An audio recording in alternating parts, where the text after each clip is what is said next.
Ladies and gentlemen, boys and girls, children of all ages, welcome to another edition of the Sideline Junkies Tuesday night flight here on the Sideline Junkies Podcast Network. It's me, it's the big guy KG sitting in with none other from S2T Media, C. Perry II. Hey, what up? What up, y'all? What up? What's going The on, gentleman Jack, All right. the Midnight Rider. What's going on, We are folks? your Sideline Junkies. Gentlemen, if y'all see Perry, you already know what it's about to be. It's about to be some epicness going on. I think I just created a new word there, epicness. But we got things that we got to cover tonight. But first and foremost, how y'all gentlemen feeling tonight? It's all good, baby. It's all good here, man. Great, Epicness. man. That's Great. an SAT word, ain't it? Yeah, that's one of them words we got to get paid for, epicness. So, Okay. all right, let's start this off because we got a heavy show. So let's start this off heavy. It's Tuesday, so you know it's time for them lists. So JC, give me that top 10. All College right, man. basketball. Well, you know the number one team in the nation. They held their own this week. Auburn's really looking legit. They got Johnny Broom back healthy. They defeated number 23 Ole Miss this week, 92-82, and Broom had 20 and 12. Real solid game for him. Up next is going to be Oklahoma tonight, 9 o'clock. If you want to see some John, I keep on saying Johnny. On TV, they're saying Joni, and it's spelled Johni. Sound like Johnny to me, but we'll go with Joni if that's what he wants to be called. That game will be on SEC Network, and then Saturday is going to be the big game for Auburn. They go back and play Florida. So Florida had dropped a little bit. They lost the game last week. We'll talk about that later in the top 10. That game on Saturday will be at 4 p.m. on ESPN. Big game. And number 2, still, the Blue Devils, 19-2. They defeated Carolina Saturday night. Cooper Flagg's first Carolina Duke game, and he held it down with 21 points, 8 rebounds, 7 assists to hold on to beat Carolina 87-70. Up next for Duke is Syracuse Wednesday night, 7 p.m. And then they got a tough, unranked 18-4 Clemson squad coming in.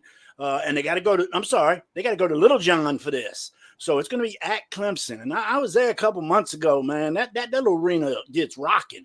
And Clemson's a big team. So maybe they'll match up with Duke's size, because Duke is a rather big team. Got 2 6-foot. They got Flag 6'9", Knappel 6'10". Then you got that boy from Sudan. He's like 7'80". So Duke's got big size, and Clemson matches up with them well, I think. Yo, gentleman Jack. Can Sir. I just say one thing though? Can I just Come say on, one Barry. thing? Okay.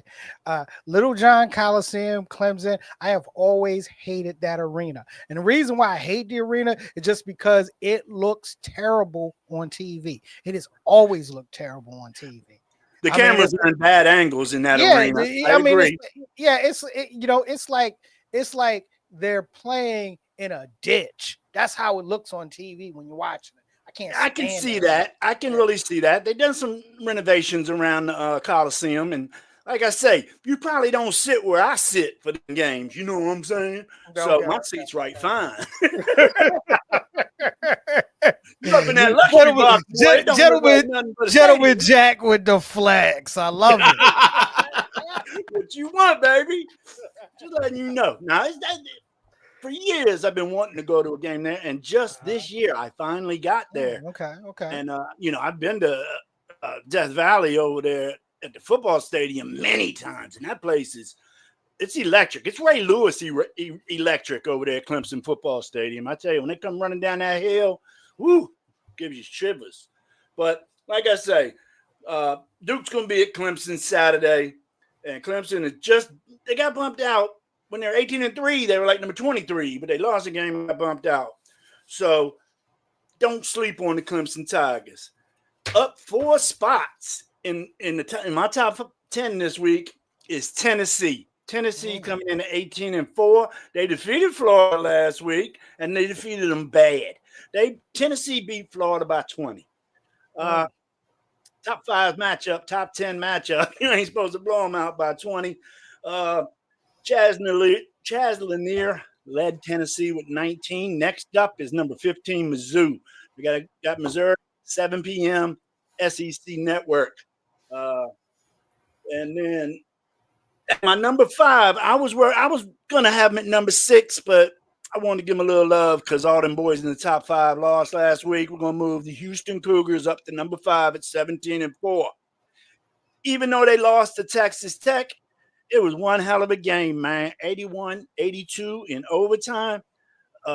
Chase McMillan made 2 free throws to give Texas Tech the victory over Houston. I mean, it was a hell of a game. I watched it from tip to end of overtime, man. It was just a running, gunning game. I'm glad to see Kelvin Sampson keeping that program consistent. Okay? It's been decent for the past 3 years.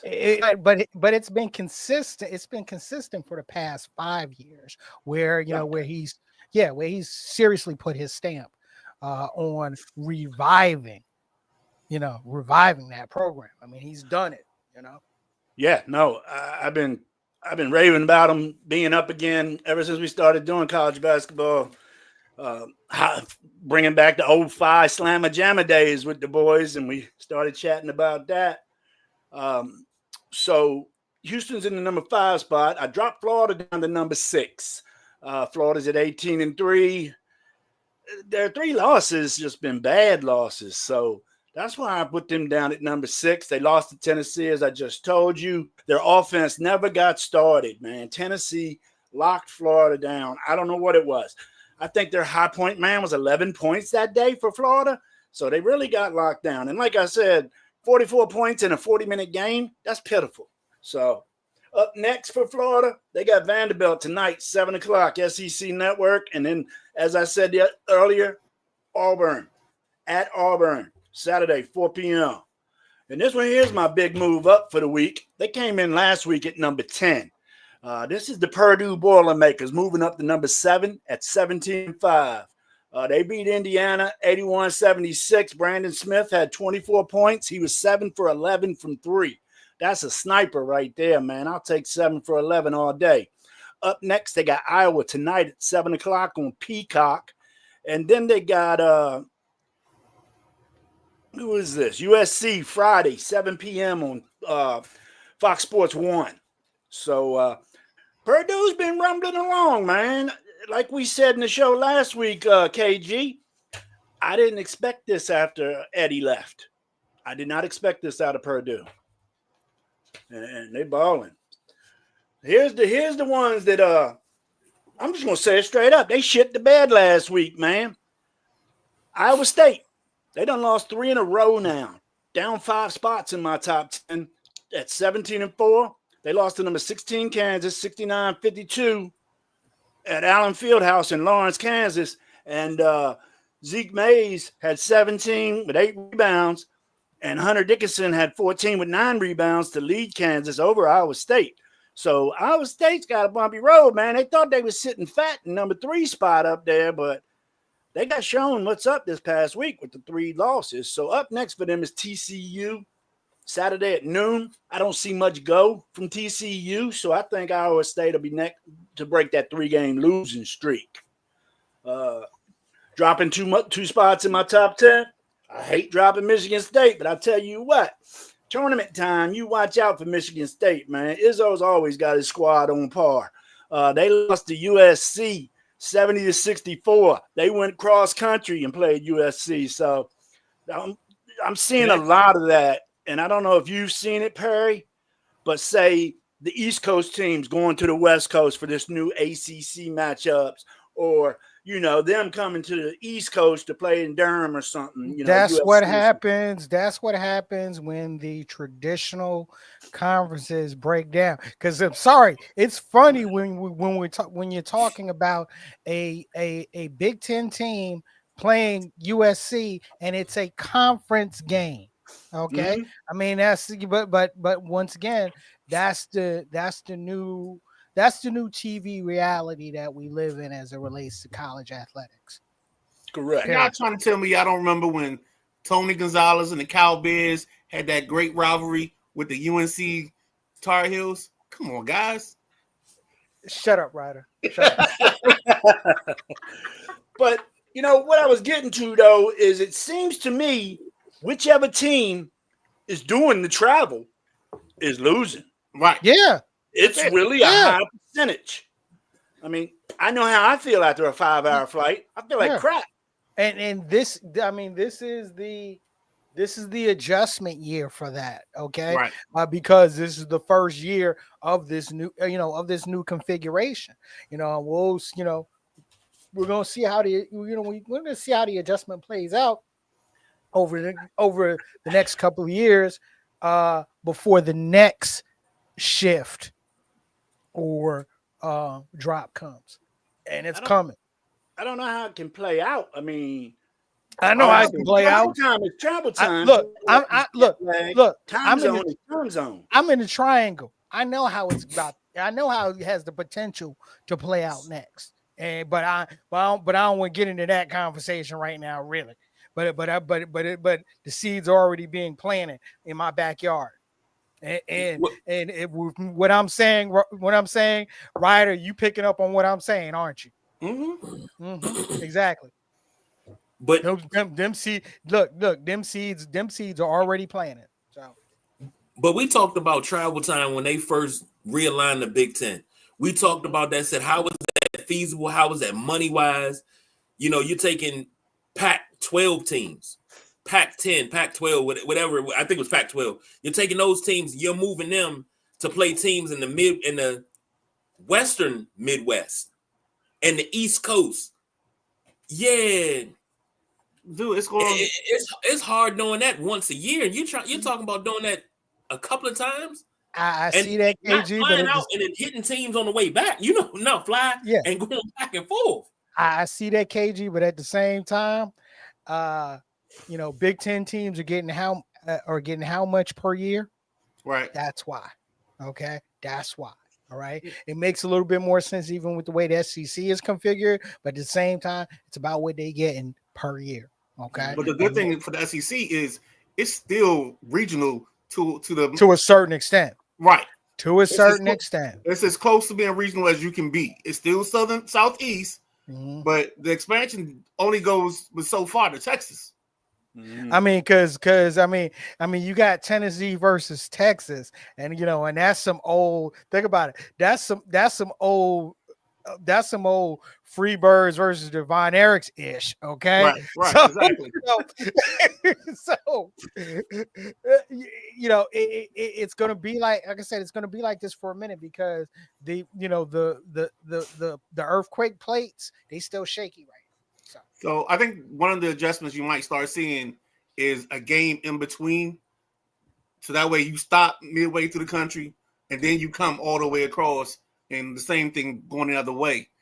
But I think the schedule makers are looking at that because that's going to come out in the conference. Look, AKA the reason why SMU is in the ACC. Right. Yeah. Sorry, Jack. No, it's good. I like that that last week.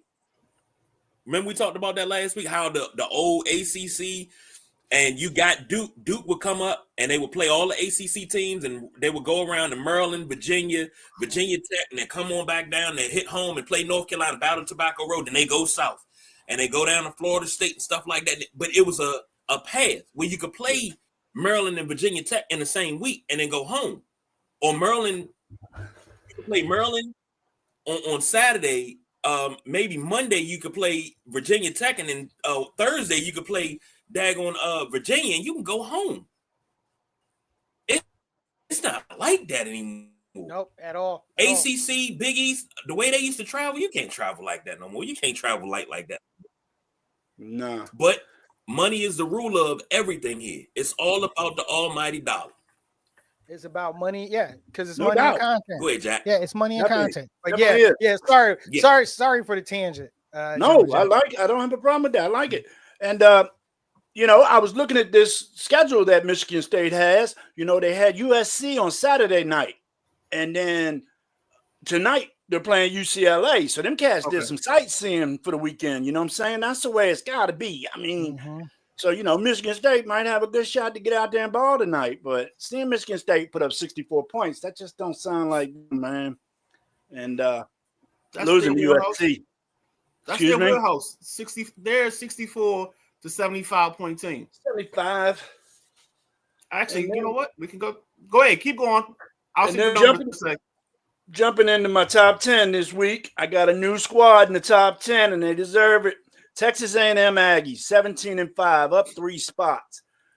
They defeated South Carolina 76-72. Wade Taylor had 25 points in that game. He was high point man. Up next Saturday, Texas A&M faces number 15 Missouri, 3:30 on SEC Network. Let's see if Texas A&M can keep it up. They knew, you know what I mean? You don't hear Texas A&M as much in basketball as you do football. So let's see if because we got Texas A&M and Texas Tech in the top 25, and Texas, I believe, whole damn state, and Houston. You know what I'm saying? So that's the JC top 10. I want to run a quick scan on the local some of the local hoops we got going on. Maryland Terps on fire, y'all. Maryland Terps 4-game winning streak. They've won 6 out of their last 7. Queen and play tomorrow what's that night, other right? boy's name? What I say? Reese. The other guy's name is Green Reese. and Reese are just holding it down for that squad. I tell you, if Maryland had the guard play, they'd be a nice squad. And, maybe the guards are straightening out during this last 7-game skit because 6 out of 7, that's right nice. Maryland broke into the top 25 as well at number 18. So go Terps, man. That's badass. Thursday night, they play Ohio State. Maryland starting 5 averages between 11 points and 15 points. All 5 of them average double figures. So Terps are looking pretty good, and it's a good time to be looking good. February, February is when it's time to pick it up and put it down. So we'll jump on the other side of town and go down Georgetown. They still struggling a bit. 14-8, 5-6 in the Big East. They got Xavier tonight, 8:30. I'm not sure what channel. Probably a local channel, but All right, FS1. yeah, it didn't list on what I was looking at, so I figured it was on just some small local TV. Or Masson. Do they still do Masson? Nah, they have Monument, but the Capsule Monument. So I know they're not playing there. Yeah, I'm not familiar with the local sports channels anymore because I just get anything I want. So that's the local Another wrap small up. flex. What'd you say? More flex? You want some more? Hey, Flex just real quick on what you were talking about with Michigan State. Michigan State looks like they average about 80 points per game right now.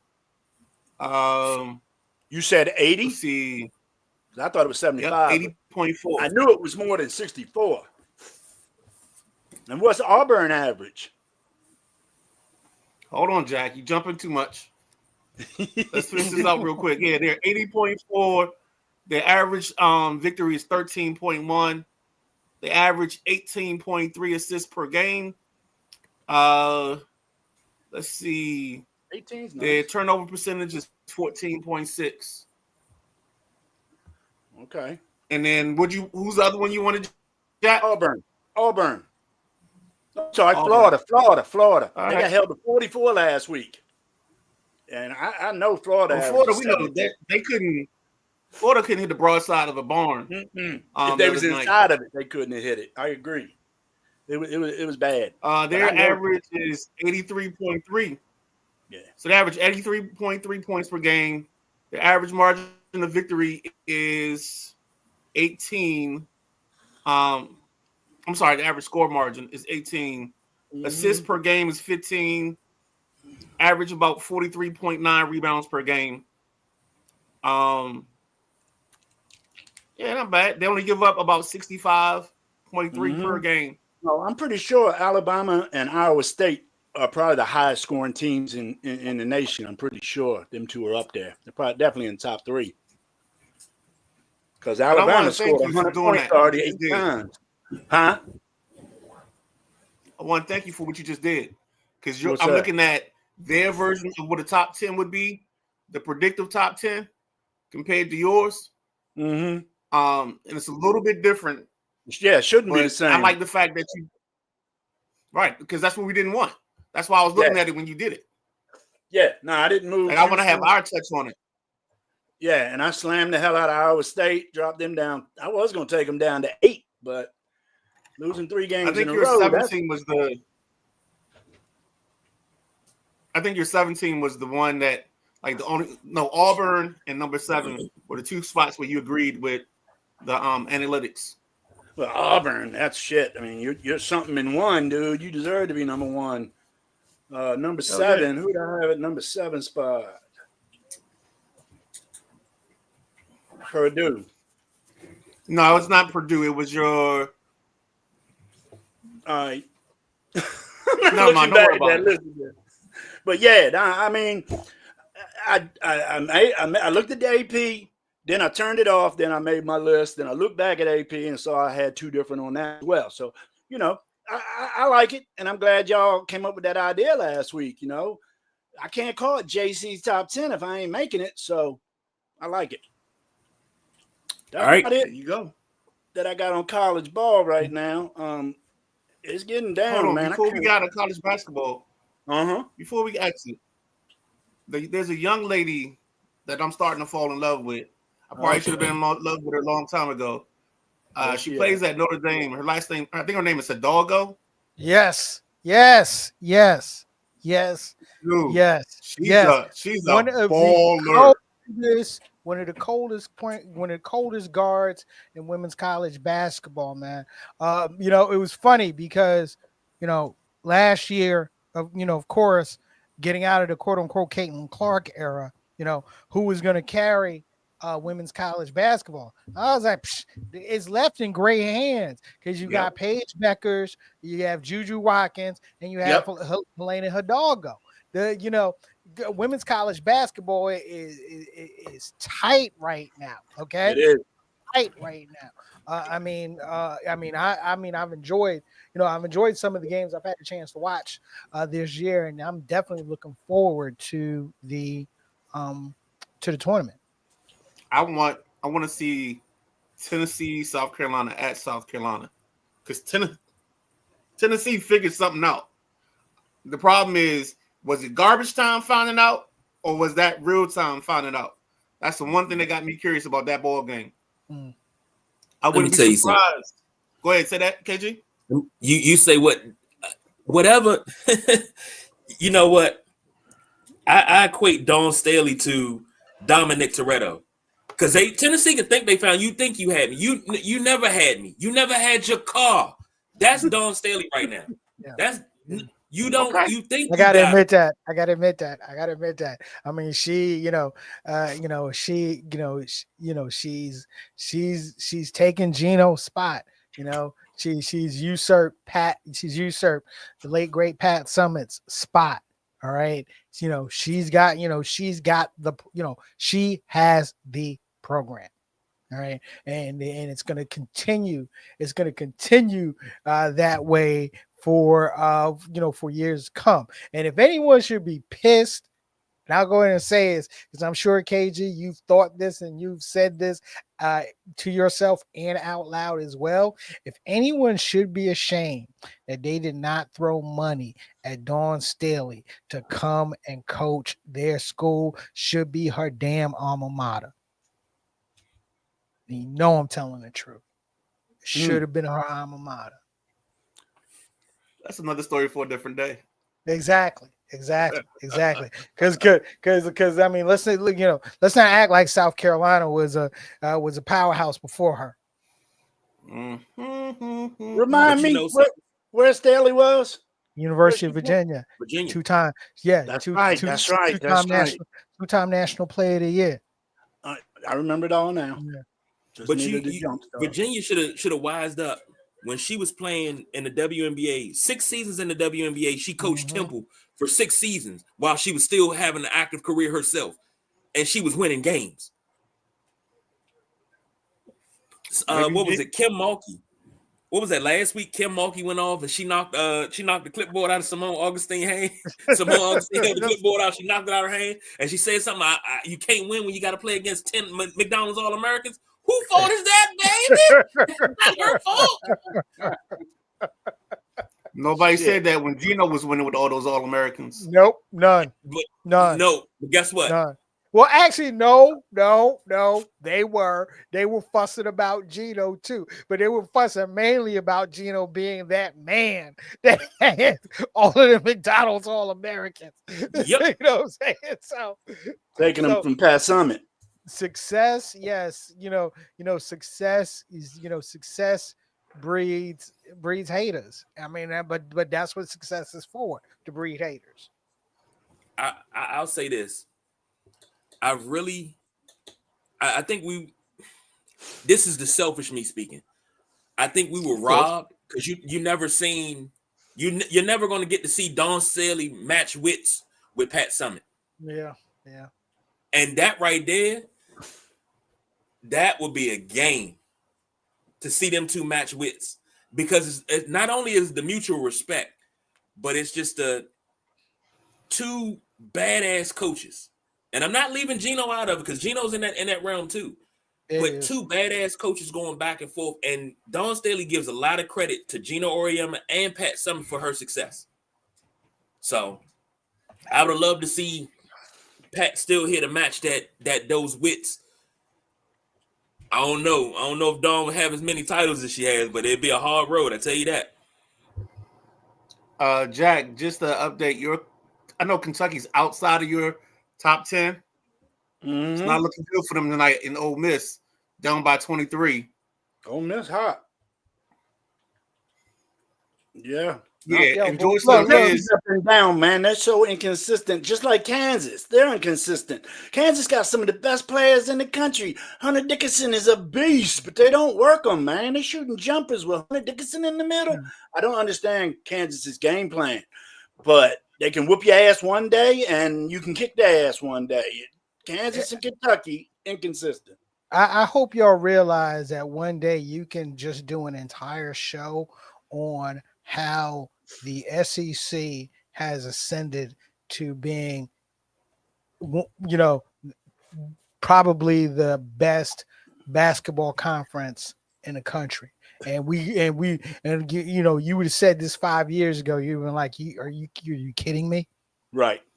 Well, I would like to Stevie Thompson, your Pearl Washington right here, and the ACC got a problem. Yes, they do. Yes, they do. Another coach. They're gonna have the most turnover coach wise of any conference. And right now, I don't even think there's a team besides Duke ranked in the top 25 from the ACC. That's going to be trouble. Yeah, Clemson's the closest team to being ranked in the ACC. Right. And then because Miami's back on hard times down because Larry Nager's gone. Yeah. UVA, I haven't even heard of UVA, so I don't know what they're doing. What's Pitt been looking like? Pitt's they probably lost last night. Hmm. They lost last night. I know that because it was on my damn parlay, bastards. I tell you, boy, it's only First game of the night. Okay, first game of the night, and they lose, and then the rest of my Jones hit. I was like, yeah. But ACC, Louisville, that's about the next closest to Duke. Clemson, Louisville, and SMU. That's it. So let me ask this before we get off this. And I'm asking this to the whole panel, everybody listening as well. Do you think if the ACC, as well as the Big East, because the Big East is just a shell of its former self, do you think that would either prompt them to break up these conferences and like everybody just goes everywhere else, and we bury the ACC, we bury the Big East again, because this is Big East 2.0. We bury these conferences again because they're not going to work. That's a whole. You can't go on with this conversation. No, because that's a whole show, KG. We're not gonna do. I know. I pop in here from time to time. However, we're not gonna do that because that's an entire show. That's what I was hinting around to Ryder earlier, and the reason why I didn't want to go there because if we truly went there, that's an entire show. So put a pin in that, and we got to come back to this. We got That's a summer show. Yeah, we got exactly. There's I something agree. to come back to in the summer, and I will happily be a part of that show. But let Okay. me give you guys the top 4 in the Big East right now, though, and it's different names than people are used to hearing. I mean, St. John's, we ain't heard St. John's up top. St. John's in first place in the Big East right now. Marquette, Creighton, and UConn. That's the top 4. Well, Marquette, you got to think about it though. Marquette and Creighton have been the face of this reconstructed Big East for more than a long time right now. Yes, especially Creighton. Creighton's been up there for a minute, and Marquette really got serious about it when Shaka came in. Okay, but hold on, Tom Crean came from Marquette, right? Correct me if I'm wrong. Yes. Right. Okay. Yeah. So they've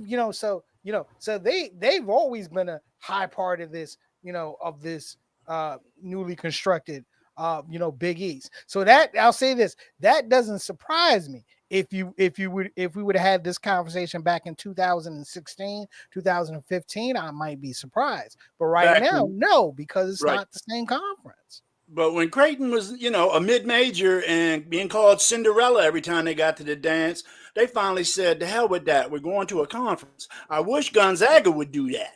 Gonzaga's out there playing Cupcake League. Like I said the other day. Hey. What kind of Not competition insult St. that Mary's? conference. That's a good sorry. I don't take any WAC AAC. You ain't gonna talk down about that conference, okay? Because that is that has actually been a solid conference over the years. Shoot, it's been a more solid conference than the former Pac-10. Well, listen to the name of the conference. The name tells you they're whack. Yeah. It's no, that's the WCC. Oh, WCC. Gonzaga plays the West Coast that means they double whack. Exactly. Sorry. That means they double WCC, whack. Yeah, the WCC. Who will consistently get, you'll see 3 teams, 4 teams come out of that conference and go to the and get in the tournament. Okay. You might see 2. You might see 2. You got St. Mary's. Go back and check. Go back and check. That's all that ever gave Gonzaga. Go back and check. Go back and check. Go back and check. What do you want me to check? Go back and check. Go back and check. What do you want me to check? I can go back and check all night too. You can check how many teams from that conference have made it into the NCAA tournament over the past 6-7 years. Well, they got to get 1. Of course, the conference champion's always going to go in, and there've been years when Gonzaga was not the conference. No, we're not going to put 6 and 7 teams in the goddamn dance because they're not a major. They're not a bloated major. Bloated majors are going to put 6 or 7 in, okay? Because hell, the ACC can't even get 4 in, and this year is not the only year in the past 5 years that they haven't been able to get 4 or 5 in. That's false. Let's stop acting like the ACC. Look, the ACC. Look, let's stop acting like the ACC's been a top conference over the past 5 years. Let's cut that to 3, not 5. I'll say 5. No, I will gladly say 5. Okay. Yeah. I know it's can we move on? Can we move on? Because like I said, because me and Jack will go on for this for a minute. That's why I love being up here with Jack, man. I love Gentleman Jack. Y'all don't even know, man. Well, let's get to these comments and then we'll jump into our next topic. Earl Lawrence checking in. He says, "Boo! I know what he's booing about. What's he F booing about? the Dookies." Oh, fucking Earl. Earl. Jack Wagner checking in. Good evening, fellas. What's happening, Jack? Chris Driscoll checking in. I believe that's an eagle. Is that an eagle? Chris? What's happening? Earl Lawrence says, "Man, somebody is hijacked." Oh, that's our former partnership. Let me ask something, KG. Mr. Chris Driscoll, are you the Eagle fan that Gentleman Jack met this weekend? Did I meet you this weekend, Chris? Let me know. I met an Eagles fan said he was gonna come on the show. But Earl, when you click on the link, that's our former partner. So those are older shows that are being showed. So not a hijack, just another part of the distribution that we had. Matty Ice said, I hate Michigan State. I picked them out in the first round. I hope they don't go to the Final Four. Michigan State, as long as Izzo walking his sidelines, they got a potential to go to the Final Four every year. Because H. Izzo is my guy, man. I love him. I mean, I gotta respect him. He won a national championship with who? That first national championship with who? Come on, Team Keys and Company. Yeah, and what's crazy about that? Wasn't that the same year Ohio State had their run with Scooney Penn and Michael Redd? I don't know. That sounds right. It was. And the Big Ten has had two great runs. It's that run. Actually, he probably had three. It was that run. It was the run the year with the Fab Five in Ohio State with Finn. Come on, you know who I'm talking about. The center and Jim Jackson. The center tore his knee up and didn't have a pro career. Funderburk. Funderburk. Yes. Funderburk. Yes. And that was the Fab Five, them, and then Illinois had Liberty and Company. That was a nice run in the Dante the Scrub, aka Marcus Liberty. Yeah. But it's funny we got talking. I think Izzo's okay. Okay. Don't believe that, Jack. Don't believe that. Don't even believe that. I wish I could have the audio pulled up of this man gushing. He gushes over Tom Izzo the way I gush over John Thompson. How about that? Damn. Ain't nobody gush that hard. No, that's my guy, man. I sat down the first year I went back to being an assistant coach. I was like, I was watching Izzo. We ran some Izzo stuff. Like we ran their it was their version of the UCLA into a stack. It was beautiful. Beautiful thing. Jack Wagner said all good here. Go ahead. I thought Perry had a thought. Oh, okay. Jack Wagner said all good here, Earl Lawrence, and he said, let's go Terps. He asked the question, how did SMU get into the ACC? Makes no sense. Money, brother. Money. They took, I think they sacrificed they sacrificed money, exactly. The first couple years just to get in. And then they get a regular share after like the third or fourth year or something crazy like that. Right. But by them being successful, they still in money. Because when you play, if it's anything like when Mason made the Final Four, when you make the NCAA football tournament and you play the first round at Penn State, you got to have some nice coin coming in from that. Yeah. I bet you were going nuts when Mason went to the Final Four, wasn't you? No. Why? Because that's not my basketball team. I'm a Carolina fan. I'm a Carolina fan. Carolina fan. You didn't go to Carolina. You went to Mason. I'm a Carolina fan. I don't understand what part of this you don't understand, Jack. You went to Mason. You don't understand the one time, fool. KJ, keep it moving. I showed you what I thought about Carolina Sunday. Keep moving. Matty Ice said, let me clarify. When I picked them in the Final Four, they get upset in the first round. I picked them to lose. They make it to the Final Four. They always bust my bracket. Oh, you use the reverse logic. That's Michigan State. No, but what he's saying is the truth. That's Michigan State. It is. Yeah. When they're expected to run the table, they drop. But when they don't have a squad, they make it. It's Izzo.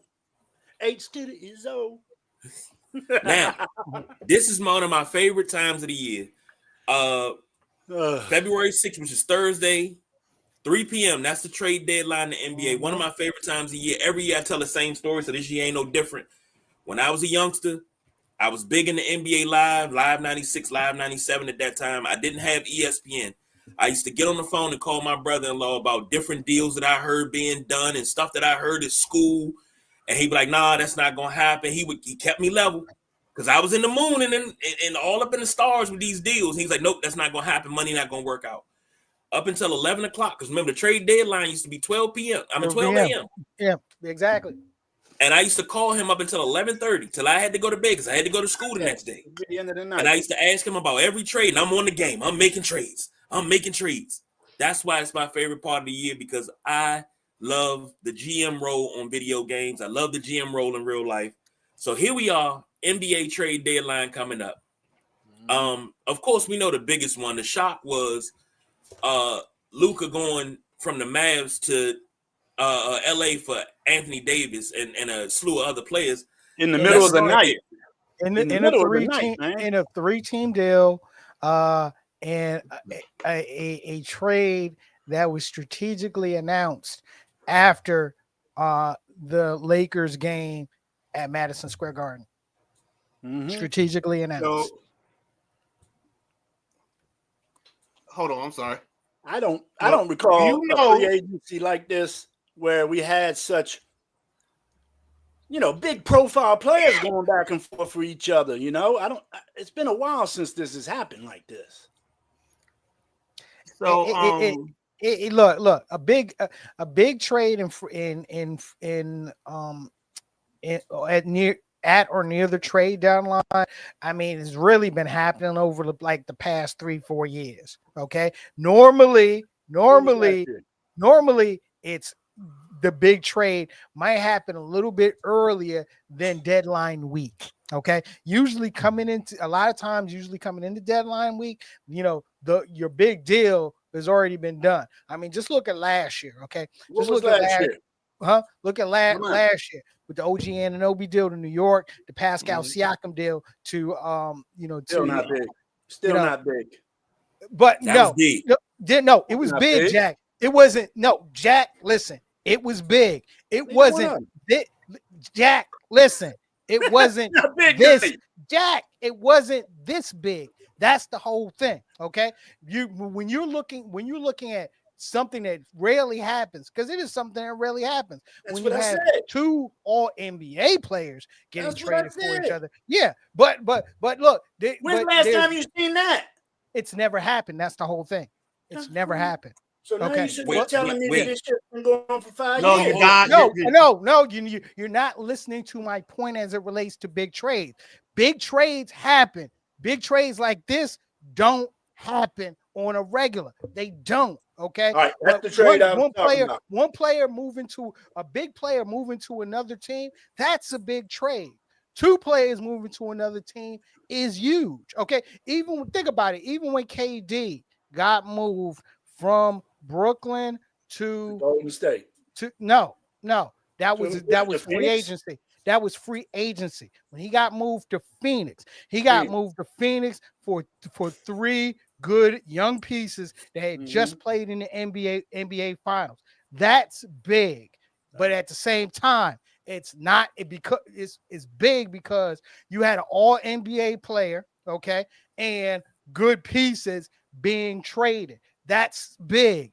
But nothing is bigger than when you have 2 all NBA players swapping teams. What I'm saying is, Jack, trades are still big, but nothing is going to be big as this one. Okay. Even the one that I know, check this out. Even the one that I know that KG is going to be happy to talk about. I already know.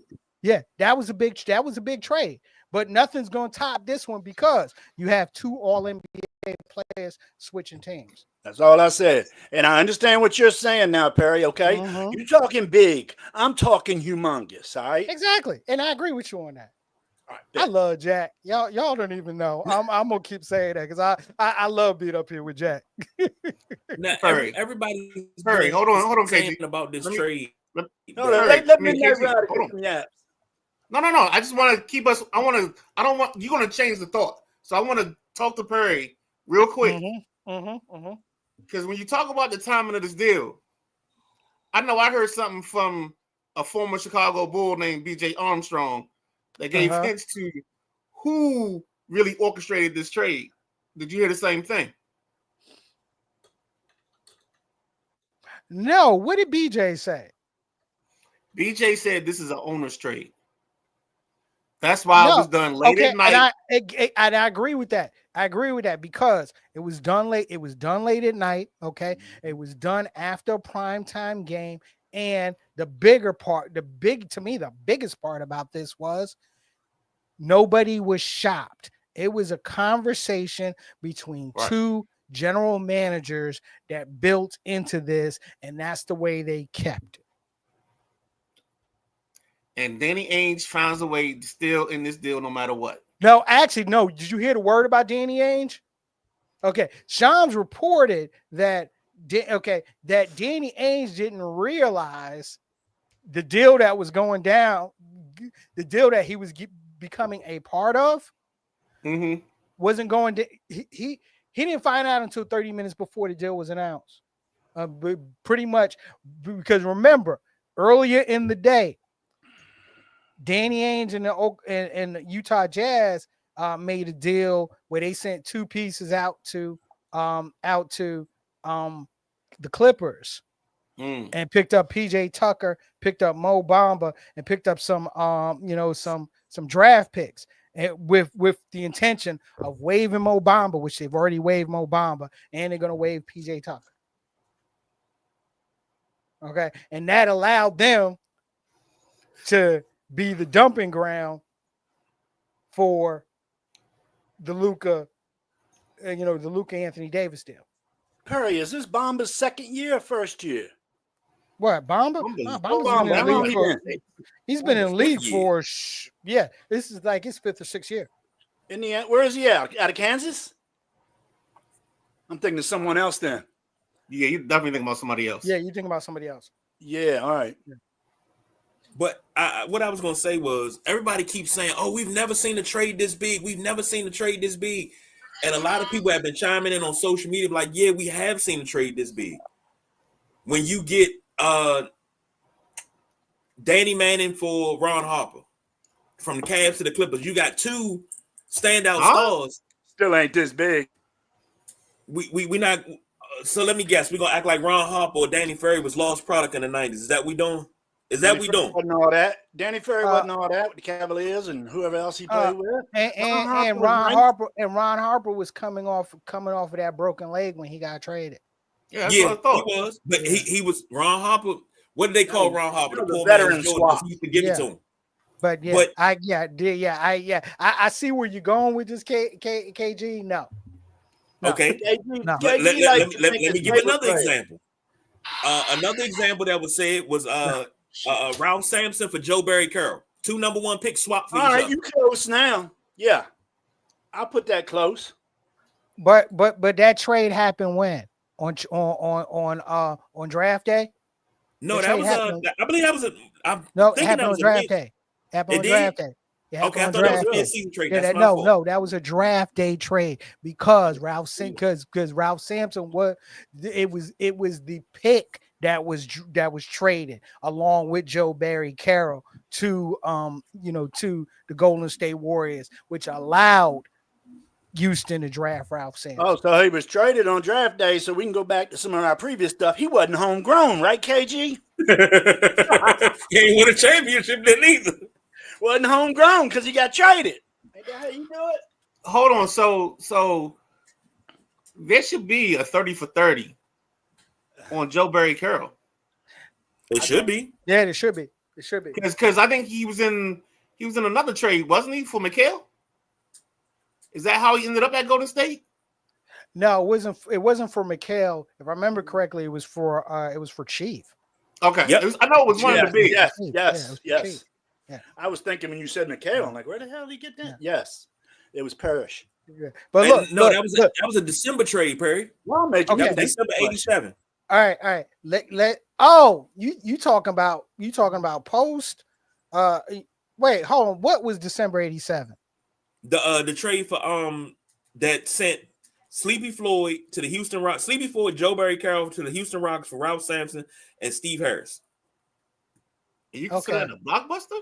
Yeah, that's not a blockbuster. At that point, that's not a blockbuster. Right. No, because 87, that was right after Houston That was right after the Twin Towers played in the NBA Finals. That wasn't no blockbuster, especially at that point in Joe Barry Carroll's career. Nope, no. Look, can we get back to 2025? Let's get to 2025. I don't know. Get back to KG. You might I not. know. That's the reason why I'm saying this right now. Get back to 2025. Let's get to 2025. All right. Yeah, but actually, to me, the funniest thing about this, of course, the funniest thing about this trade was no LeBron involvement. Bullshit. Okay, why would you say that? And people think LeBron wasn't involved in this. LeBron's involved in everything, man. LeBron's involved in everything. I the only reason his whole thing he's been with. No, last three teams. but the only reason why I don't buy that. This is the only reason why I don't buy that. Only reason why I don't buy that is Anthony Davis. That's the reason why I don't buy. I know they tight, but no, not just the fact that not tight, same agent, okay, same agent, same agency. You trade, you get Luka, and right now you have a hole in one of their main spots, the middle. I don't think he had nothing to do with this, honestly. One of the main reasons why I don't think he had anything to do with it, because of the relationship between Nico Harrison and Rob Pelinka, which goes back decades. To who? Go ahead and say it. Go ahead and say it. We know where it goes back to. I'm trying to remember. Was it Nike? Yeah, he was with Nike. Yeah. Yeah, and it was the Kobe. Yeah, and exactly. So that's what spurred. I'll say this. That's what spurned this. Okay, that's the reason. So yeah, I totally believe Brian had nothing to do with this. Nothing. Because this deal wasn't about Bron. This deal was about the Lakers' future. Yes. Okay. Because everything about this deal is on brand for the Lakers. That's what everything about this is on brand for the Lakers. It's for Dallas to win now and LA to win later. Exactly. Dallas is trying to win the next 2 years, and they got it. I mean, with Get Lively and Gafford healthy, and you let AD run that four, which he's been crying about running. He's been crying about running since he got to LA. I think he's going to shoot more threes playing the four, and that's not good for him. Can I make a statement? Mm-hmm. I think in the second half of the season, you're going to see Derek Lively come alive. Oh yeah, he came alive at the end of last year. Yeah. Nah. This is going to be different. Yeah. This is going to be He was balling in the playoffs. I understand what you're saying, Jack. And you know where he come from, right? Jack, this is going to be different. Just trust me. 1 year of his life at Duke. That doesn't mean anything. Yes, I spent 1 year with my ex-girlfriend. Didn't help my life out. So that's because you ain't get the draws. Come on, dog. I've been on there for a year. Come on, what are you talking about here? Why are we even going here? Don't bring a girlfriend into a sports talk, bro. Back to what I was saying before I was really interrupted. Oh, no. I don't know. Lively is going to have a new freedom on this team. Lively's part of the reason why Luka's gone. So there's intel that part of Luka and part of the reason they were ready to move on from Luka was he didn't have the greatest relationship with his teammates. And one of those kids was Lively. And I just think a kid like that, KG, what I'm about to say, I'm about to say my favorite line. Addition by subtraction, baby. There's always addition by subtraction. I think Lively's going to get an addition by subtraction. And I think that's what helps push this team the next 2 years into another stratosphere. Because with him and Doritos, you got you a nice. Oh, I'm sorry. I said I was going to call him Gafford now. Him and Gafford, I think they're going to have a nice 5 spot. And they're going to be solid enough where they can battle with. Because who does you make this trade for? You make this trade for Oklahoma City. OKC. Oklahoma City, Minnesota. OKC. Yes. No. OKC. I'm sorry, Jack. OKC one of the best defensive teams in the league. I agree. No. Think about it, Jack. Think about it. Things will change when Chet Holmgren comes Yes, back. sir. And then you have Chet Holmgren. Yeah, Chet at the 4. You have Isaiah at the 5. Yeah. Teams got to be amazed to prepared see for them that. where they are without him, without Holmgren. That's scary. That's scary now. It is. It really is. Wow, we got SGA. How was that scary? I'm gonna ask a question. Well, SGA averaging 33 a game. Shit. Man, that's the MVP. Well, let me not say I'm gonna ask a question. I'm gonna make a statement. Do No, that. I thought you wanted to ask a question. You can ask a question. No. We're not letting him I'm gonna make a too statement much. because you know he's Perry gonna said make a something. statement. I mean, but go ahead. No, because Perry said something, and what Perry said, I've been saying since the news came out. Everybody's blaming LeBron, the GM, and all that. Oh, here we Bruh, go.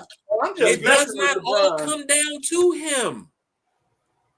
If the man said he was stunned, then he was stunned. What was he doing when he got stunned? He was eating dinner, right, KG? So he can't spend time with his family? Just Everybody was shocked by this. Just got finished playing the game. Okay, I mean that Max Christie played it. Yeah. No, that was crazy. The Max Christie interview, and they pulling his name tag off the. That's like getting a pink slip. Yeah, and he didn't even notice it was going on. But Nah. But I think that had more to do with them moving because they were moving on to the next city, not because of the trade. right.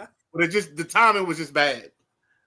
Yeah. But I think the Lakers are going to look pretty sharp. They're going to look mighty sharp with Luka. Once he's integrated in this second half of the season, you probably see a different Laker team.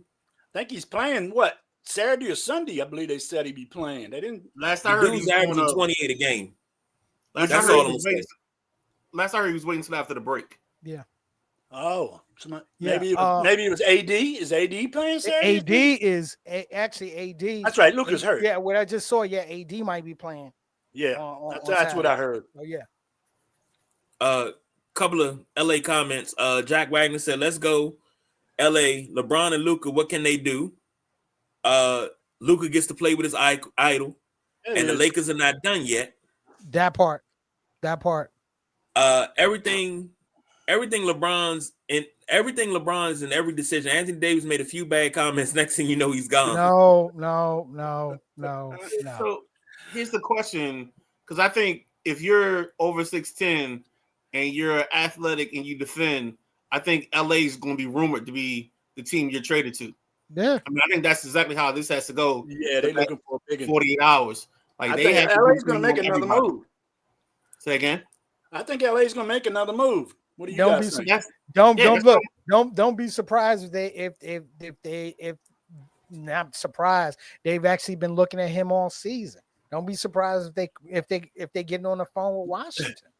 And then the funny thing in this whole free agent, Valanciunas. Yeah, that's what I was gonna say. Valanciunas. I like Said that Valanciunas, Sunday. but Yeah, the funny thing is, they're saying that Golden State's been just bugging during this whole free agency thing. My God! You and All-Star, they're talking to you. I want Butler. I want AD. I want Durant. They want everybody. Speaking of which, They're not stopping until they get a star. This is the rumor I heard. You can tell me if you believe it or not. What I heard was Golden State is at the point right now where they would trade for LeBron and Kevin Durant to get Kevin Durant back on the Warriors with LeBron and Curry just to make a run. They said they would give up. This goes back to they were definitely in the Jimmy Butler talks. They were even willing to give Jimmy Butler an extension. Jimmy Butler is the one that's been nixing the deal because Jimmy want to go to Phoenix. He's set on going to Phoenix. And the only way he can be there's only two ways he can be moved to Phoenix. One, Bradley Beal. Brad don't want to go. Waiving his no trade.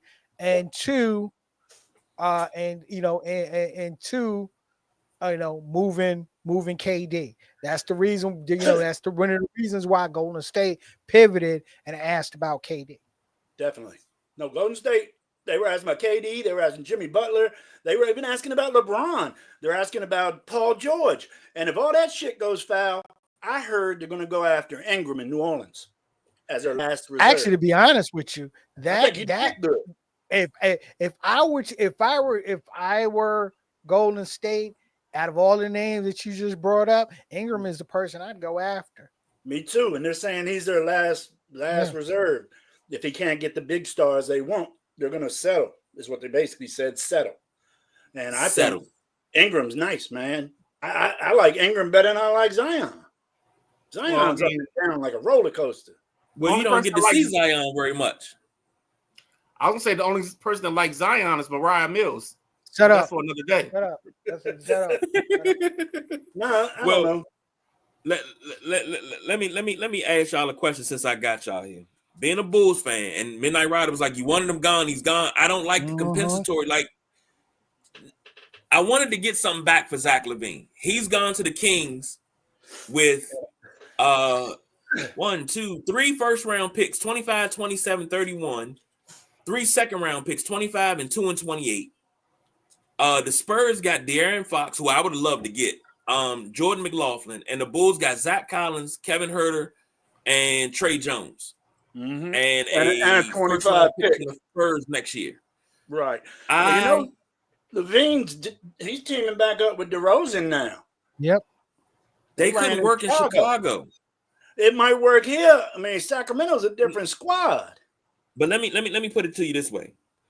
Watching Zach LaVine on the floor, and when we had a healthy squad, you had Caruso, Kobe White, LaVine, DeRozan, and Vucevic. Watching those guys on the floor, whether intermittently at the same time, it was like watching paint dry. But as soon as LaVine got out the game, they started running. Points started getting put up. Then we got Lonzo back. We were good. I didn't want LaVine in the first Chicago good, Perry. Really? Really? I mean, go back to the 90s and 80s. I mean, when were you saying Chicago was good in the past 10 years? I didn't want LaVine. I'm not even going to feed into you. I never understood how they couldn't work it with LaVine and DeRozan. Because LaVine and they had a big man got to Chicago because they gave up on Jimmy Butler, which is the worst thing that Garpax did. That's why I wanted them ran out of town. I wanted them put on the back of a railroad train and ran the hell up out of town. I agree because they were ass as GMs. You've traded D Rose, and a year later you trade Jimmy Butler. We get nothing in return. We were the number 1 team in the East, consistently winning 60 games. You trade away the pieces, not making us better. You made us fucking worse. Now we're barely number 10, barely. I don't know where. And on a good day, we might be number 13. Ain't even on my list. Ryder, you want this one? No, you can have it. You can have it. You sure? Yeah. Because I want to wait. Because whatever you don't hit, I'll hit those landmines afterwards. All right. KG, this was the best that the Bulls were going to do. Okay, the best that the Bulls were going to be. The Bulls wanted to come off. I ain't gotta tell you. They wanted to come up off that contract. No one wanted that contract. Okay, be honest with you. When Swiper through back channel said he wanted to be traded and he wanted to be traded to the Spurs, this opened up that entire lane for this to happen. Okay, that's the only reason that it happened. Okay, where you get up off the contract, you end up you get some draft picks, you get some you get some players that make the deal work. Y'all get what y'all really want, which is to get up off of that contract, and De'Aaron Fox gets what he really wants, which was to go to San Antonio, where his wife is from, and play with Wemby. The only thing on this deal that I didn't, or maybe I'm wrong on this, and you guys can correct me, but this is the continuation of Sacramento being a bad franchise. You can't have a kid like a De'Aaron Fox and not be able to sign him back. I agree. Even though you made all the other I agree. moves. You made the Domantas Sabonis move. You made the run going game 7 with Golden State, and then now this kid doesn't want to be there. That tells me that in the halls of that building, in the corridors of that arena, there's something to foul. And it's been that way since the last 10 years. They're just a bad franchise. On to KG. I keep telling KG all the time, when you got a guy like Zach LaVine, and for all his athleticism, for all his skill, don't nobody want him.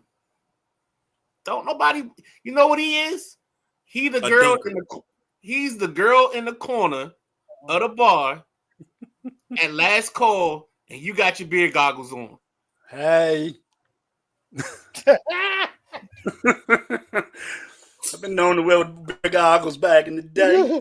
But so get this, Perry. In the Sacramento trade to St. Ann, who gave up the first round pick? San Antonio? Don't get in that minutia. That's a good question. That's a good question. I don't think it was San Antonio. They got a lot of them. I would personally suggest us don't even get lost in that, because you know it's probably a first by way of this team, by way of that team. It was. Yeah. And the thing is, hell, there's 3 firsts involved. That's in this. insane. Yeah. And just give San Antonio a pat on the back for being able to get this deal done without having to give up Castle and without having to give up Vassell. Or SoCon. Oh shit. You if you had to pick a winner, I need him to pick a hair color. But I thought that San Antonio would take a pass on that and try to build this team through the draft, since they had so many picks.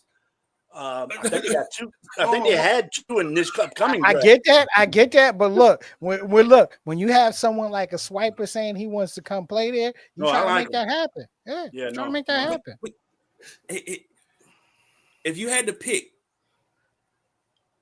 pick the winner of this trade, of the 3-team trade between the Bulls, the Kings, and the Spurs, who would be your immediate winner? Who's your long-term winner?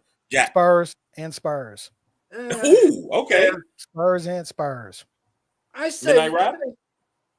I'm sorry, Jack. Go ahead. No, I say Spurs. It was San Antonio, Sacramento, and Utah, right? No. Sacramento, San Antonio, and the Bulls. The Bulls, yeah. Shit, the Bulls didn't do bad getting 3 cats and a first. I mean, but San Antonio definitely, I think. Yeah. Like I said, go ahead, Ryder. All I was gonna say is, I think in the short term, and I'm talking about from the moment they hit send on the trade and 10 minutes after, the Bulls won the trade in that regard, because they finally found somebody to take Zach LaVine. They probably popped champagne because they finally got rid of him. But after that, I mean, the problem, the winners is the Spurs. It's like Dylan's favorite 5 favorite rappers. It's the Spurs. Yep. All I gotta say on that. I mean, Sacramento, they got a shitload. I think they got 6 picks out of this. They got a 25 first, 27 first, a 31 first, a 25 second, 28 second, and 28 second. So them cats got 2 players and 6 picks. You know what that sounds like, Jack? Good cash day for future deals. Yeah. That's it. Yeah. And I was gonna say the other part about this is, whenever I hear NBA trades, the second they start talking about picks, the problem is that 25 might be top 15 protected. The 27 might be this. And it's like, I'm not doing all that song and dance. That's why I think that's the problem I have with NBA trades. Is when you start trading people, you got the protected pick, you don't have the protected pick, and then you don't get the same value. I still sometimes think that after like pick 14, I struggle to find value sometimes in the NBA draft. There's some guys after that might flash, but the likelihood isn't that high.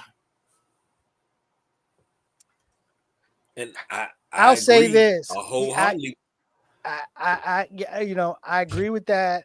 You know, I always look out, when it comes to the NBA draft, I'm always looking out for gems, especially if they're gems coming from overseas and, later in the first round and throughout most of the second. But yeah, I mean, like I said, draft picks are in trades or, are slots and just cachet to be used in the future to get somebody else, that you want. I agree with that because the NBA draft ain't like the NFL draft where you can just stockpile picks for 7 rounds and you go in and you thumping your chest because you got 15 picks. Because I said it once before, I'll say it again. Sometimes the talent pool on certain NBA drafts is not as deep. So yeah. Jack Wagner said D Fox with Wemby would be nice. And don't forget they got CP3 down there too, feeding them the ball. Yeah. Bring it home locally for us. Are the Wizards going to stand pat, or are they going to be sellers like they should be? I don't think they're going to stand pat. I think they're going to try. I think I think they're going to get. You're going to see your best effort to, to move off of Kuzma. There have been some word that the Milwaukee Bucks are interested in Kyle Kuzma. Of course, Valanciunas, who actually, I think Ryder, both of us said this at the beginning during the NBA during the NBA preview. Valanciunas was signed to be traded by the deadline. Yes, he was signed to be traded by the deadline, and that's what I think we're going to see. See this week, because I know there's definitely some Laker interest out there, for him. Jordan Poole, I'm not sure. I think Jordan Poole's still going to be there after the trade deadline. That was my next question for you guys. Like, it's always talk about, especially when you talk about DC, it's always talk about draining the swamp.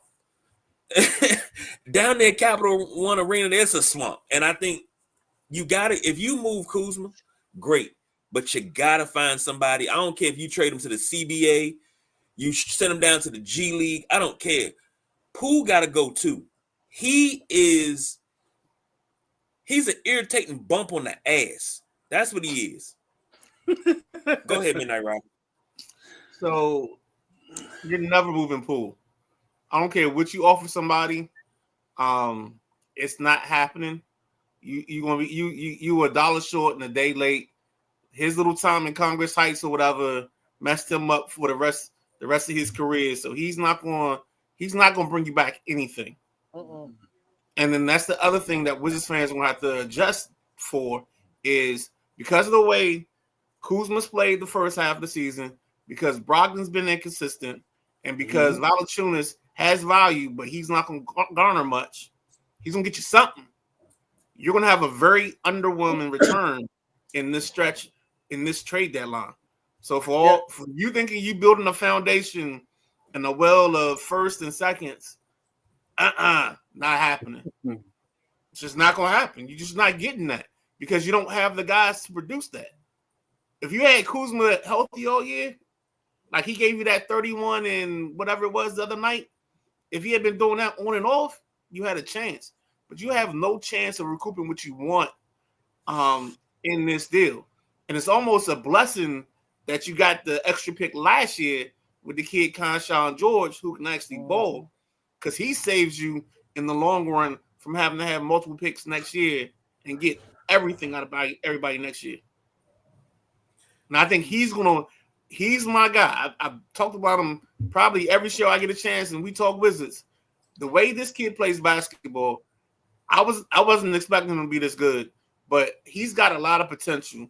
Got a lot of hair too. That's why I want Kuzma to go, because Kuzma leaving gives him and Koulibaly about 10 more shots than they would have never gotten with him being there. Yep. And speaking of the Wizards, I'm looking at their roster. I forgot they had Marvin Bagley on their roster. He's been hurt. So did Marvin Bagley. Oh, yeah. I agree. I don't think he's touched the ball this year. I think he's been hurt all year. Yeah. No, he had a stretch early in the season. He had like a 5 or 10 game stretch, and then that's when he actually got hurt. But yeah. I don't see too much Wizards basketball. This is why I was asking about Marvin Bagley, because I mean, you got a guy like Marvin Bagley. You can't teach height. We know what he can do, and we kind of sort of know what his ceiling is. Can we kind of push through that ceiling and get a little bit more out of him? He'll be somewhere else next year. Oh, I think the guy to watch after Valanciunas is gone is the kid Champagny, and then also watch what's the other big they got, Rashawn Holmes. I think those are two guys you watch, and then they might try to sneak in the kid from Serbia, Tristan. I can't think of Tristan's last name. Like those are 3 guys that are probably gonna eat those minutes once he's gone. Yeah, because Champagny definitely deserves a good chunk of those minutes with Valanciunas gone. And Champagny, every time he plays, he has a good game, but I just don't understand. And this is why the Wizards do what they do, because this coach is only going to be here for this year, Keith. Mm-hmm. Yeah, he's going to have 1 year, and then after that, his problem is, hey, the good thing for him, he gets the NBA coach's salary for the next 3 years or whatever his contract is. That's about it. Until he's on somebody's bench as an assistant coach. I would not take an assistant coach job. I'd be in Cancun. I'd be in Maldives. That I'm glad you brought that up, because that was part of my next question. But before I get to that next question, Maldives? No. Oh, we talking about Brian Keith. But before I get to that, I owe the Midnight Rider and Perry an apology, because I said some things going to happen with the Wizards. I was talking up about Corey Kispert and how this is going to be his year, because he was going to be the guy, he was going to ball, and Corey ain't giving me that oomph this year, man. He ain't giving me what I need. I think he's pretty much going to get moved soon. Maybe this year, maybe next year. No, he's not. You sure about that? You need shooters. Yeah. For a league that concentrates on 3-pointers, you need him in the lineup to help stretch the floor. What you're going to start getting is you'll get a lineup where he comes in and replaces George as your shooter in your lineup. And then you'll get Bub coming in to replace whoever they're playing at the point. And maybe Bub pushes Poole to the 2, but they'll switch on the guard and back, coming back down the court. Now, how many years are left on Brogdon's contract? This is the last year. Okay. So you're trading expiring contract. So he either gets moved or he gets bought out. Right. Right. Okay, who comes in Washington to take over this team to try to lead them back to respectability? The hell with the promised land, the hell championship. We talking conversation for another show that's gonna take too long. Damn. They're gonna bring Hamilton back. Didn't Hamilton just quit or get fired? No, he retiring at the end of the year. Oh, is that what it is? I heard something about him in the news yesterday. Oh, talking what? Leonard Hamilton? Yeah, he not coming back to DC. He had a bad run here. He retiring. No. Well, when we get to that conversation, you already know who I'm gonna throw out there. So don't give me no gun. You already know what bullet I'm shooting, and that's Mark Jackson all day long. Oh, geez, you might as well put that gun away. Man, really, put that gun away. You might as well. You know what? The closest thing that gun that you got is to a bayonet. All right. One more trade that we didn't get. This trade happened yesterday. Caleb Martin goes to the Mavs for Quentin Grimes from the Sixers. Yeah, that happened this afternoon. Are the Mavs is trying to retool, or no? They pushing their chips in.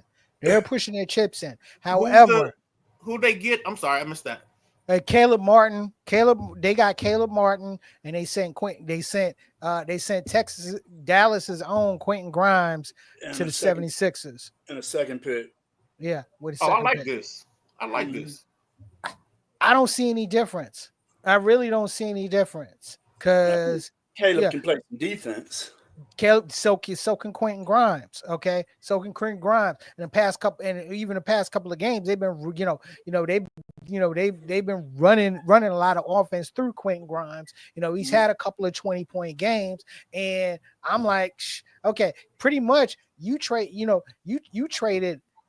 away. You really swapped the same type of player, okay, I get and it. yet. And you swap, and the player that you swapped out is still on a rookie contract. Right. To me, it really wasn't a biggie. It really wasn't a biggie. I'm more, to be quite honest, I'm more hated for Quentin Grimes, and he gotta go to Philly. Yeah, because Philly's a train wreck. Yeah, Philly's a train wreck. I hate it. Look, I hate it for we drafted and built Quentin Grimes, so I hate it for him. Yeah. Anything else NBA related we want to get to before we get out of here, fellas? Nah, just keep your eyes on the next 24 to 48 hours. No doubt. I mean, I don't think I'll say this. It's not done yet, and I still wouldn't be surprised if we see 2 to 3 more big names get moved. Can we hit that topic real quick? Like, who do we think? I mean, I know we've seen the talks, but like, if you had to rank like 1, 2, 3, the 3 guys that you think get moved next. And they don't have to be stars. They could just people we've heard in the mill. Like, who's the next 3 we think possibly are moving in deals? Because I think for Miami, for Sandy's sake, I think they just got to get rid of Jimmy. Yeah, no. Yes. I would say Jimmy Butler. Kuzma. I think Kuzma's gone next 2 days. I hope Kuzma's gone, but I wouldn't put him in my top 3 of being gone. Okay. Yeah. Cam Johnson from the Brooklyn Nets. Okay. I definitely see. I see that too. There have been a couple of teams sniffing his way. It's one team especially, the Cleveland Cavaliers have been sniffing his way. Oh, yeah. Yeah, and Ooh, that'd be a good trade. what? What is my man's name? The dude from Michigan. Karis LeVert? Karis LeVert. You mean send him back to Brooklyn? Well, damn, I forgot about that. So you probably had to add a third team to it. But Cam Johnson, I think Karis LeVert lost his scoring ability somewhere. I think he's somewhere in a funk, and I think Cam Johnson would be the perfect replacement for him. Yeah. Yeah, and third on that list, I'll go Washington, but I'm not gonna go Kuzma. I'll go Valanciunas. Okay. I think one for me would be for sure what we've talked about, Jimmy Butler. I think with the desperation that Golden State is doing this, I think KD gets moved. Because I think they're going to offer them something. Because I think there's a young big in Golden State that needs a change of scenery. So that's another place I would say. And then the third, I like Valanciunas, but I like Cam Johnson better because I think Cam can actually go to a team that's a contender and play spot minutes, at the end of the first quarter, lead you in the second, and get you some buckets that you normally wouldn't get or you might not be getting right now. Yeah. Oh, I do have a 2 sleepers, okay? And 2 sleepers that might before Thursday be connected to each other. All Is right? that Bronny and Braun? No. Yeah, okay. However, One of them is a Laker. Austin Reeves. No, Nope. please no. That's my guy. I don't see Austin him going nowhere. Reeves. Austin Reeves, and if the Lakers can pull it off, even though I still think Valanciunas will be going to the Lakers. I think that's the team that's going to end up getting them. But I wouldn't be surprised if they figured out how to finagle Miles Turner out of Indiana. Okay, I get what you're going with that. Yeah, I understand that one. Even though Indiana would be crazy, would I can have see to that. be blown away with whatever they can get for Miles Turner for them to move Miles Turner right now. Okay, since they found their footing. Okay, and and trying to make their climb. But yeah, those would be my trade sleepers. Go ahead, Jack, because I don't think we got your three. I was just listening, man. I like what all y'all said. I still think Kuzma is one of mine that's definitely going to be gone. And then Jimmy Butler, I think we're going to see him definitely move.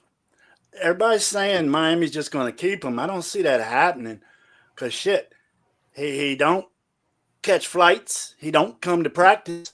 I love Jimmy Butler, man, but when you're under contract with somebody, man, I feel you got to do what you're supposed to do and not sit out and cry like he is. This is the Jimmy. Yeah, no, I know. And like I say, I like Jimmy Buckets very much. I hope he lands somewhere where he can thrive. I want to see him back and playing playoff Jimmy, ain't nothing like playoff Jimmy. So my third would be, I don't know who my third would be, guys. You guys named a lot of good pieces to be moved around. So I'm just going to ride with y'all. I got two. KG? Of course, Kuzma. I'll say Valanciunas. Lonzo Ball is my third. Even though the Bulls, they say they've been getting interest. No, we're going to keep Lonzo. I don't believe jack shit front office says. Because the whole time they doing like this. Yeah, we're going to keep Lonzo. And they reaching their hand in your pocket, picking your pocket the whole time. It's like, hey, look at my hand, look at my hand, look at my hand. Oh, I got your wallet. Who's the contender, though? Because it's got to be a contender. It can't be San Antonio. Nope, San Antonio's good at point guard. Can't be OKC because they're not moving off the young talent. But see, the Denver. thing is, Chicago. Denver, because who's Denver's point? Jamal Murray. Yeah. Jamal Murray. Look, Jamal Murray with right now Westbrook getting a lot of touches. Yeah. That's who it is. Okay. A lot of touches. Okay. Let's see, who else can we think of? It's not gonna be the Lakers. Milwaukee. And they'll get peanuts. You said something earlier about Milwaukee trying to move Middleton. Lonzo for Middleton. That can make sense because then you got a distributor to put Giannis and Dame in shooting position, and they're not gonna be getting grenades. I can understand that. I don't worry about Dame too much over there, man. He ain't shown me shit besides sometimes he can pass the ball. I mean, Dame ain't been Dame time in a while. He's playing out of position. I think that's your parlay talking. Dame, correct me if I'm wrong. Lillard plays better off the ball than he does with the ball in his hands, bringing it up court. That's why the Lonzo thing makes sense. And I think if we're going to look at that now, granted, I don't want to lose Lonzo at all because I feel like as a Bulls fan, I saw the highest of highs, and then seeing him get hurt and be out for so long is like the lowest of lows. And to go see him in another uniform and performing, that's just going to piss me off even more. Well, because I'm a big Lonzo fan. Yeah, you gotta Well, get yeah, over that. but I'm Look, you gotta get over that. Cause I'm like Kobe White, Josh Giddey. Yeah. Lonzo and that broke foot can go. Yeah, I'm not. real. To be honest, I'm not even really. When they traded Caruso for Giddy, man, my wife had to calm me down. I was in here throwing stuff. She was like, "What is?" I was like, "They traded Caruso. No, we need scrappy defense. No." But I digress. Couple of comments real quick. When I said something about Mark Jackson, Jack Wagner agreed. He said, "I like Mark Jackson." He said Michael Jackson, but it was a typo. He said, "I like Mark Jackson. Mark Jackson helped build Golden State." Look, guys, That's all I'm saying. Can we just put y'all in front of a firing squad and just shoot y'all now? Because that's not going to have any life. Nope. It's just not. Of course, it's not going to have any life. It should. No, it's not. But it shouldn't. He doesn't connect anymore. It's like saying bring back Bobby Knight in the NIL era. It's not going to connect. Look, or bring back Larry Brown. Exactly. Next, That's where that is right now. That's where now you're gonna want Hubie Brown to coach a game. Yeah, that's where that is right now. I mean, and this ain't no disrespect. It's just looking at the map and looking at the timeline. Yeah.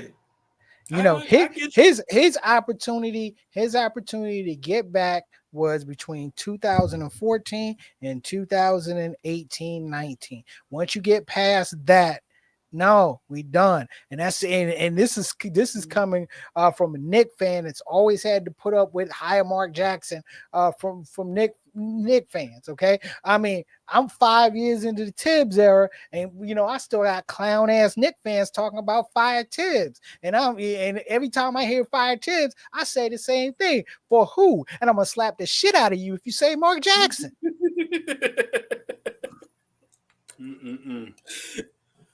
Oh my goodness. Well, I mean, don't sleep on Hubie Brown either. I play for Hubie. Westbrook is injured, is what Jack said. Okay. No, he just played the other night. Westbrook just played a couple nights ago. I didn't see him injured. I'm sorry to be. When did he go down? Yeah, I haven't heard that. When did he go down? Nah, I don't think he's down.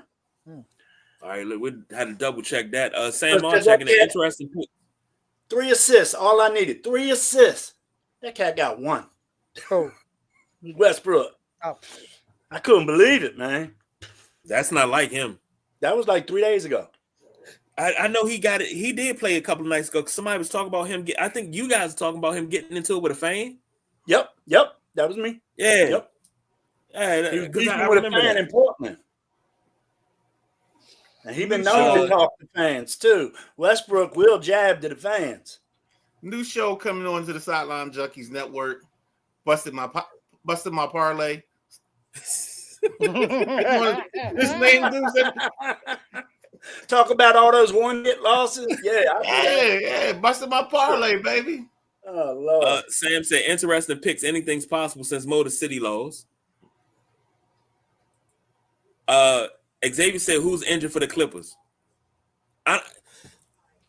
Here's the thing: as a parent, when your child comes to you and says, "Dad, I'm a Clippers fan," how am I supposed to react to that? What am I supposed to do? Am I supposed to take them to the church, get them exercise? Am I supposed to read a certain scripture? What am I supposed to do? Because my child decided to be a Clippers fan. I can take this one.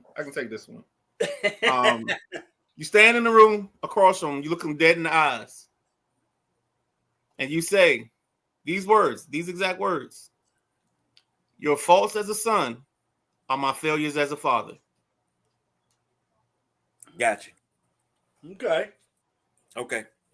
And I had to explain to him. I said, you can't really be a Clippers fan if you weren't there for Pooh Richardson, Eric Piakowski, Lloyd Vaught, Lamont Murray. You weren't there for those times. You can't be a Clipper fan. You got to be there for them low times. You time out, dog. Thank you, dog. Yeah, you wrong for that, yo. For real. He was in your balls at that time. You couldn't Thank you. He was. I'm trying to talk him out of it. Don't talk him out of his fandom. If he finds a team that he bonds with, maybe. And look, Sam R. Look, you feel like someone from the Raptors will be moved somewhere? If you look out for two names, that being Bruce Brown and Boucher. The big wing. If anyone gets moved from the Raptors, because I think they're going to chill. But if anyone gets moved from the Raptors, look out for those two names. I think Bruce Brown is the bigger name of the two that might get moved, because with a guy with a championship ring and the way he performed in the playoffs, he could help somebody out. Yeah, but Boucher can also as well. Manageable contract and his and his size and motor alone. Trust me. I would love him coming off the bench in New York right now. So. Oh my God! Mute my mic. Just mute my mic. I'm sorry. Sam said, or lock him in a room with the lights off and do boogeyman sounds so you scare the Clippers out of him. Look, I got to do something, y'all. I love him to death. But when he said that, I was just like, how? You were raised in a Chicago household. Your favorite player was Derrick Rose. Now all of a sudden, you're a Clippers fan? Hold up. How old is he? What are you? 16 to return 17. Well, no, because this is actually a point in his life where he gets to make the one change. Mm-hmm. But now this is the change that he has to live with. Mm-hmm. So if he's willing to die on that hill of Clipper life, you gotta allow that to happen, man. Yep. I'm trying to save the boy from a lifetime of heartache. That's all. He said he wasn't a linebacker. No, you weren't. Sometimes bumpy roads lead to beautiful places. Man. Fellas, it's time to get up out of here. Out of here. Final thoughts before we go. Start with the gentleman, Jack. Well, we've been talking basketball all night, and I love it. But there's some sad news in the sports world. Tiger Woods lost his mother, and I just wanted to give prayers out to Tiger Woods and his family. It sucks when you lose a parent, man. So I saw that today and wanted to make sure. I didn't want to start the show with it like we usually do, because I don't like it when we start the show talking about somebody passing away. We should end the show with that. But anyway, prayers to Tiger Woods and the family. No, I mean I saw that and I forgot to even I forgot to push that into the notes, because that's what I normally do when I see something like that. For me, I just think let's just buckle up and get ready, because I think there's gonna be something that's going to happen that we're not going to expect. You mean like last week? You mean like last?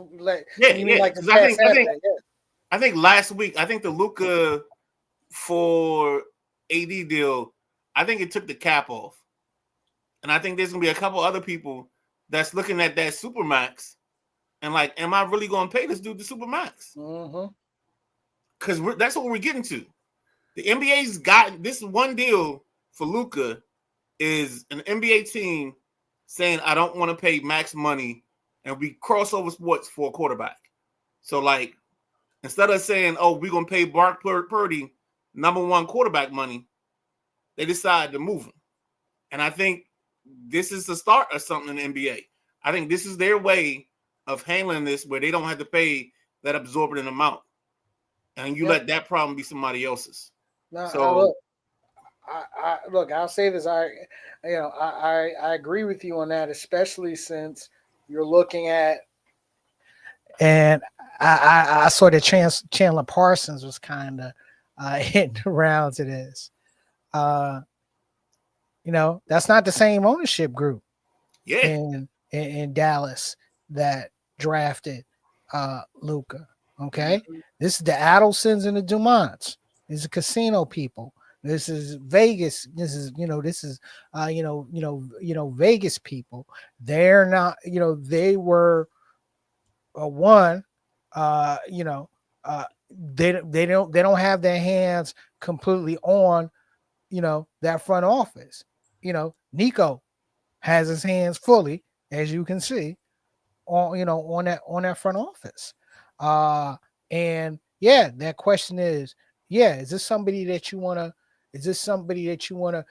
paid 5 years, $345 million for the extended contract. I don't know.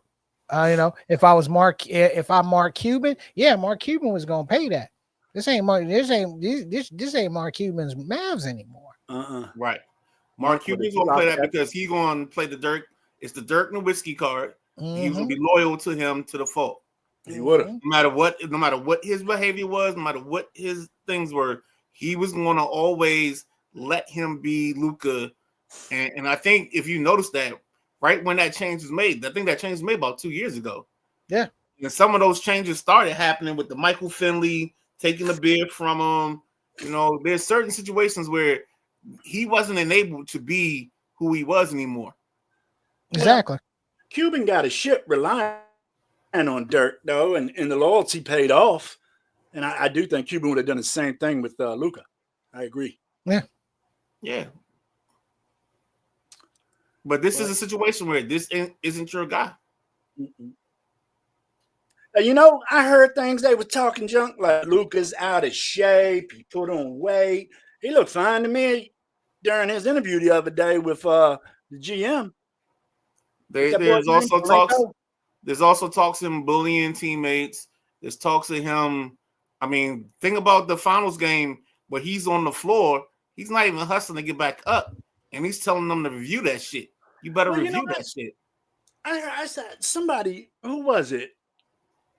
I was watching somebody talking about Luka last night, and the whole thing during the playoffs last year was Luka can't play no D. But this guy pulled up all Luka's stats from the whole season, and it wasn't that bad. I don't understand how his stats were good in the season. And I admit, I was one of them saying, Luka's defense sucks. His feet are like cinder blocks. And they still are. But his numbers weren't that bad compared to some guys. Think about it like this. I call it if you can get passing lane steals, it makes you look like you're okay on defense. He's not if he gets a steal, it's not gonna be head up defending. It's gonna be because he's cherry picking the lane. But his guy gets free will. That's why you gotta backlog the baseline, because you need people to erase his mistakes. Well, they were basically going on field goal percentage, not necessarily how much got scored on them. They were going on field goal percentage while he was defending, and I thought the numbers weren't. That's all. I wish I had him with me or knew which show that was I was watching. But, I ain't never done that. I ain't never yawned on camera. And St. John's beat Marquette. Mm. Damn, is Mullen still the coach over there at St. John's? No, that's Pitino. Pitino. Mullins has been gone. That's right. I think there may be a coach in between Mullins and Pitino. Really? I know when Mullins was coaching, their record was 11-15, and they come into Durham and just smoke Duke. It's like, but the thing is, Duke gets the best of, no matter what your record is, everybody's going to give Duke their best. So I just thought Mullins was doing some things with that St. John's program. Guess not. He was like Pat. He failed his alma mater. Okay. All right. Well, as always, thank you, Perry, for jumping in this thing. We'll keep everybody posted because we still gonna have some NBA trade deadline to talk on Thursday. So we'll keep everybody posted with that. Also, Thursday. It's Super Bowl week. Doesn't really feel like it, but it is. We're going to try to do some Super Bowl trivia on Thursday. I'm going to put the link out there. You think you can top these 3 questions, win a little bit of cash? Try your hand. But also remember, you're messing with the big guy KG, so you got to know your Super Bowl trivia. Jack?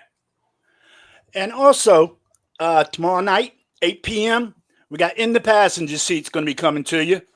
You can catch us at the Sideline Junkies Podcast Network. You can catch us on YouTube, Spotify, Odyssey, Apple Podcasts. Check us out. We everywhere, baby. Tomorrow's guest is going to be Mr. Curtis Hoover, 2-sport athlete, 4 years at Kent Island High School. The main thing we're going to talk about is an interesting fishing trip Mr. Hoover went on. So tune in tomorrow night. Watch us talking to Mr. Curtis Hoover. Me and Midnight Ride. Prairie, you might want to look at our joint from last week. We interviewed this guy, Coach Mark Wilson. Oh, yeah. I coached with him. I coached with him some high school basketball. It's a good interview, man.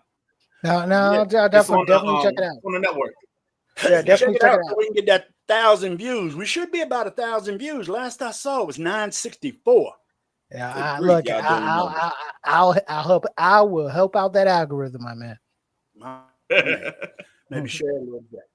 But it was a great interview. He's coach at Surrattsville High School and had coached all through PG County for 20 years, almost 20 years. Very successful coach and good interview, man. It was good. Sam Moss said he thinks something tells me KG still sings the Super Bowl shuffle on Super Bowl Sunday. Super Bowl Saturday night karaoke, man. You know you got to get the Super Bowl shuffle in. But I'm the funky QB. For the Gentleman Jack. Huh? I'm the funky QB. Yeah. I remember that video like crazy. For the Gentleman Jack, for Perry, Midnight Ride, I'm the big guy KG. Can't say we don't do no overtime because, hey, when the conversation's good, we do a lot of it. We are out of here.